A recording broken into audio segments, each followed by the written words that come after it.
In 1944, he sailed to Europe to fight in World War II, and he was so enthusiastic and young and full of vim and vigor.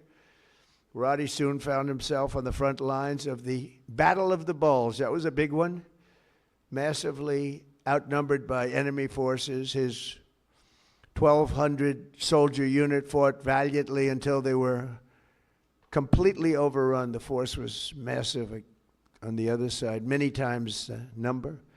After a 4-day death march, one that was covered very well by the history books, through bitter cold, they were put into a German POW camp.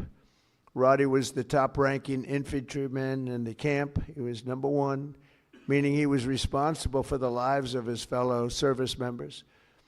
On July 26, 1945, a Nazi SS officer issued an order over the camp loudspeaker, loud and strong. He said that only American Jews were to show up to roll call following this morning. He added, all who disobey this order will be shot immediately. There were more than 200 Jewish American soldiers in the camp, and Roddy knew their separation from the group would mean certain death.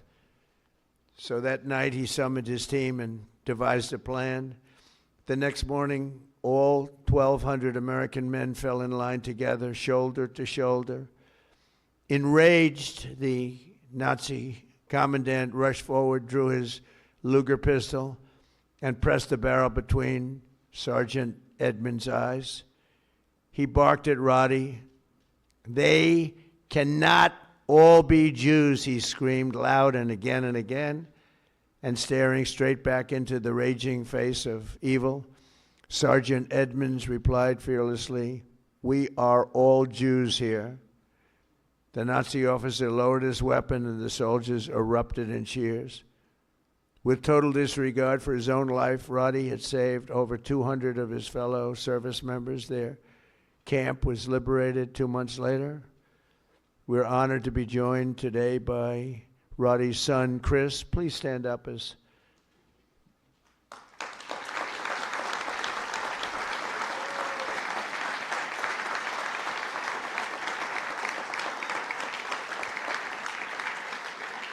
Thank you, Chris.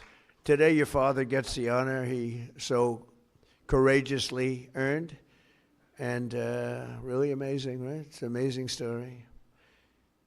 Congratulations to the family of Master Sergeant Rudy Edmonds. The next two we recognize today served in the 1st Battalion, 28th Infantry Regiment of the 1st Infantry Division, better known as Big Red 1. Do you know about that, Pete, right? Command Sergeant Major Terry Richardson, we are honored to have you with us. On September 12, 1968, 102 brave men of Terry's Alpha Company were asked with securing Hill 222 deep behind the enemy's line in Vietnam. They didn't know it at the time, had no idea, but the area was totally infested with nearly 300 enemy bunkers and many, many enemy soldiers, far outnumbering them by at least 4, 5, even 6 to 1. As Terry led Lima Platoon up Hill 222, the enemy launched an ambitious and violent attack, unleashing a withering fire of machine guns and rocket-propelled grenades. Just didn't stop, just kept coming.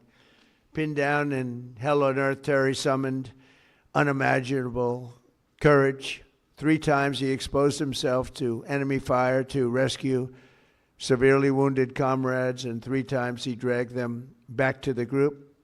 Terry soon realized that the 82 remaining men had one chance of survival. That was air support. Acting without regard of his own life, he grabbed a radio and charged up Hill 222 alone. He needed to be there. It was the only place you'd get reception.